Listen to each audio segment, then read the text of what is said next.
जय जय रघुवीर समर्थ। जय जय रघुवीर समर्थ। जय जय रघुवीर समर्थ।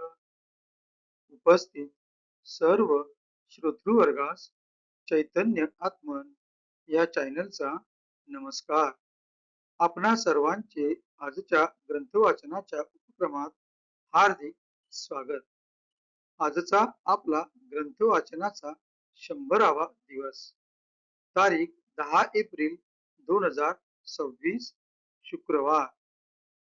सध्या आपण समर्थ श्री रामदास स्वामी लिखित सार्थ श्री दासबोध या ग्रंथाचे क्रमशः वाचन करीत आहोत। तेव्हा आजचे वाचन करण्यापूर्वी नेहमीप्रमाणे आपण समर्थ श्री रामदास स्वामी यांना गुरुवंदना अर्पण करूया। गुरुर्ब्रह्मा गुरुर्विष्णू गुरुर्देवो महेश्वरः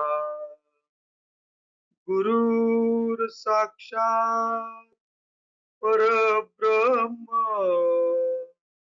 तस्मै श्री गुरवे नमः।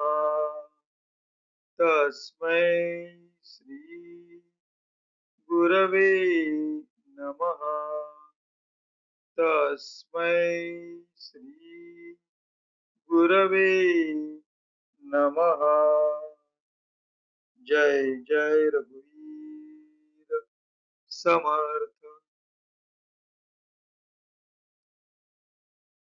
आता आपण सार्थ श्री दासबोध या ग्रंथाच्या श्रवणाच्या फलश्रुतीचे महत्व जाणून घेऊया। या फलश्रुतीचे वर्णन समर्थ श्री रामदास स्वामी यांनी त्यांच्या सार्थ श्री दासबोध या ग्रंथातील प्रथम दशकात प्रथम समासात वर्णन केलेले आहे। या फलश्रुतीचे आता आपण वाचन करूया। सर्व संशय एकदम नाहीसे होऊन क्रियेमध्ये म्हणजे आचारामध्ये ताबडतोब फरक पडतो। सायुज्य मुक्तीचे रहस्य कळून येऊन तिच्या प्राप्तीचा सुलभ मार्ग सापडतो। दुसऱ्या बिकट साधनांचे कारण पडत नाही। अज्ञान, दुःख व भ्रांती यांचा नाश होऊन तत्काळ ज्ञानाचा लाभ होतो, अशी या ग्रंथाची फलश्रुती आहे। योग्यांचे परमभाग्य असे वैराग्य अंगामध्ये बांधते। विवेक व चातुर्य यथा योग्य प्राप्त होते। जे कोणी संशयग्रस्त अवगुणी व अवलक्षणी असतील ते सुलक्षणी धूर्त तत्ववेत्ते चतुर व समयज्ञ असे होतील। आळशी असतील ते उद्योगी होतील। पाप्यांना पश्चाताप होऊन ते शुद्ध होतील। आणि भक्ती मार्गाचे निंदक असतील तेही भक्ती मार्गाला वंदन करू लागतील। बद्धांचेच मुमुक्षु होतील व मूर्ख अति दक्ष होतील। अभक्तांना भक्ती मार्गाच्या योगाने मोक्ष मिळेल। अनेक दोषांचा नाश होऊन पतित असतील तेच पावन होतील। तात्पर्य, हा ग्रंथ नुसता ऐकल्याने प्राण्याला उत्तम गती मिळेल। देह बुद्धीमुळे येणारे अनेक प्रकारचे धोके, संशयाचे अनेक धागे दोरे, संसारातील अनेक उद्वेग हा ग्रंथ ऐकल्याने नाश पावतील। हा ग्रंथ ऐकल्याने अधोगती चुकून मनास विश्रांती व समाधान मिळेल, अशी या ग्रंथाची फलश्रुती आहे। ज्याचा भावार्थ जसा असेल तसे त्याला फळ मिळेल। जय जय रघुवीर समर्थ। आता आपण सार्थ श्री दासबोध या ग्रंथाच्या क्रमशः वाचनास सुरुवात करूया। सध्या आपण या ग्रंथातील तिसऱ्या दशकातील 9व्या समासाचे, ज्याचे नाव आहे मृत्यू निरूपण, या समासाचे वाचन करीत आहोत। मागील भागात आपण ओवी क्रमांक 21 ते ओवी क्रमांक 30 या 10 ओव्यांचे त्यांच्या मराठीतील अर्थासहित वाचन केले होते। आज आपण पुढील 10 ओव्यांचे वाचन करणार आहोत।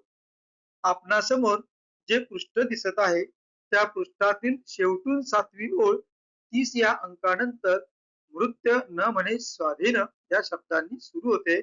तर तेथूनच आपण आजच्या वाचनास सुरुवात करूया.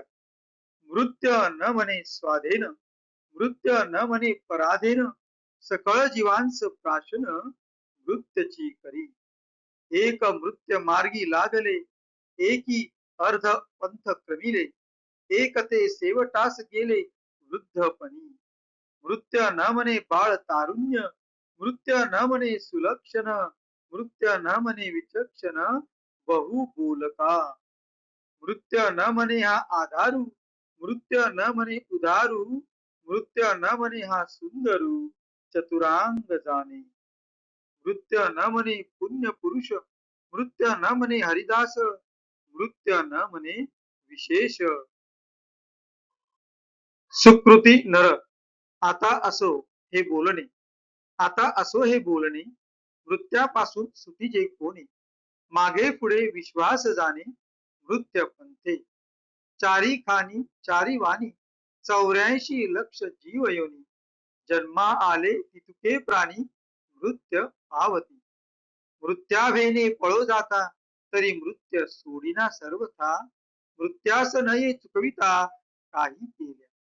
मृत्य न म्हणे हा स्वदेशी, मृत्य न म्हणे हा विदेशी, मृत्य न म्हणे हा उपवासी निरंतर. मृत्य न म्हणे थोर थोर, मृत्य न म्हणे हरिहर, मृत्य न म्हणे अवतार भगवंताचे. जय जय रघुवीर समर्थ. आता आपण या ओवी क्रमांक 31 ते ओवी क्रमांक 40 या 10 ओव्यांचा मराठीतील अर्थ पाहूया. आपणासमोर जे पृष्ठ दिसत आहे त्या पृष्ठातील शेवटून 5वी ओळ 31 या अंकाने सुरू होते स्वतंत्र व परतंत्र या शब्दांनी. तेव्हा तेथूनच आपण आजच्या मराठीतील वाचनास सुरुवात करूया. स्वतंत्र व परतंत्र म्हणजे यजमान व नोकर यांच्यात तो भेद करत नाही. या सर्व जीवांना मृत्यूच घेऊन टाकतो, ग्रास करून टाकतो, गट्ट करतो. कोणी मृत्यूच्या मार्गाला लागलेले असतात, कोणी अर्धी वाट चालून गेलेले असतात, कोणी म्हातारपणी मृत्यूच्या मुक्कामास पोचतात. बाळ, तरुण, सुलक्षणी किंवा मोठा बोलणारा शहाणा आहे. बाल्य, तारुण्य, वार्धक्य या दशा मृत्यू जाणत नाही. हा अनेक जीवांचा आधार 100-200चा पोशिंदा किंवा उदार आहे अथवा सुंदर आहे, सर्व कामांत निष्णात आहे. हा पुण्यपुरुष, हा हरिदास आणि हा विशेष चांगली कार्य करणारा ह्याचा विचार मृत्यू करीत नाही. आता हे बोलणे असो. मृत्यूपासून कोण सुटणार? मागे पुढे सगळ्या विश्वालाच मृत्यू मार्गाने जावयाचे आहे. मागे पुढे सर्वांसच मृत्यू घेऊन जातो. चारी खानी चारी वाणी 84 लक्ष जीव योनी.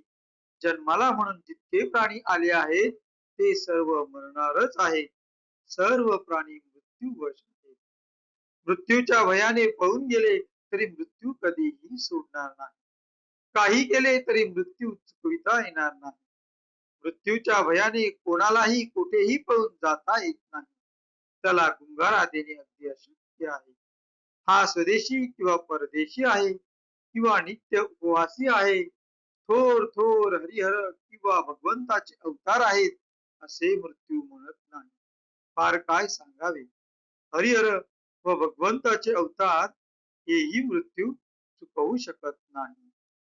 जय जय रघुवीर समर्थ. हा होता ओवी क्रमांक 31 ते ओवी क्रमांक 40 यांचा मराठीतील अर्थ. आता आपण समर्थ श्री रामदास स्वामी यांना गुरुवंदना अर्पण करून आजच्या या ग्रंथ वाचनाच्या उपक्रमाची सांगता करूया. शुका सारिके पूर्ण वैराग्य जाचे, वसिष्ठा परिज्ञान योगेश्वराचे, कवी वाल्मिका सारिका मान्य ऐसा, नमस्कार माझा सद्गुरु रामदासा. जय जय रघुवीर समर्थ. उपस्थित सर्व श्रोत्यांना भक्तांनी ग्रंथ वाचनाच्या ह्या भागाचे श्रवण केल्याबद्दल त्यांना खूप खूप आभार, खूप धन्यवाद. भेटू पुढल्या भागात. जय जय रघुवीर समर्थ.